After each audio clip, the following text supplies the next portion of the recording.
In the early months of 1957, a new mode of transportation was being tracked within Tomorrowland, that of the Viewliner train.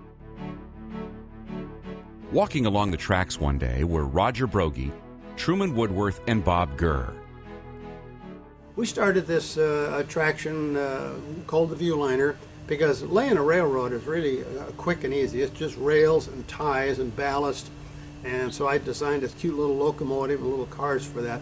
While we were installing that ride, Roger Brogy, my boss, and Truman Woodworth, who was the manager of the park at that time, we were walking along the railroad track right along the side of this lagoon, and Truman Woodworth, we called him Woody, Woody says, you know, Walt's got everything in this park, but you know, he hasn't got a submarine. And it was quiet.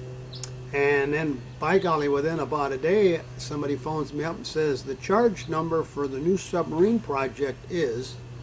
Well, it turned out that Roger Brogy heard this comment, saw the value of it, immediately went to Walt and said, let's build a submarine.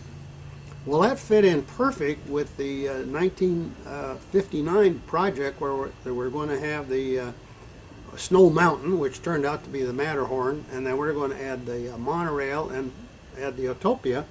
But now we could do something with water because we're going to have a submarine ride.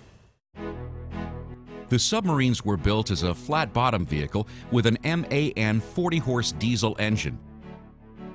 Each submarine was 52 feet long with individual 12-inch portholes for its 38 guests and contained a flow of air conditioning since every guest would eventually place their head against the glass to peer out.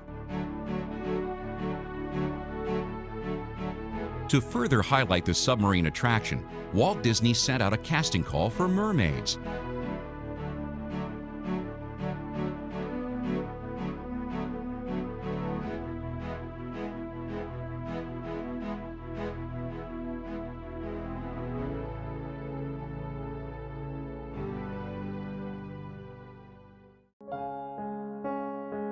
On Tuesday, September 8, 1998, several Disneyland cast members boarded one of the 8 submarines for its last voyage.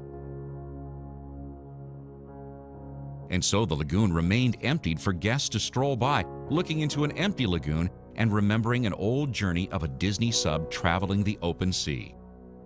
Until...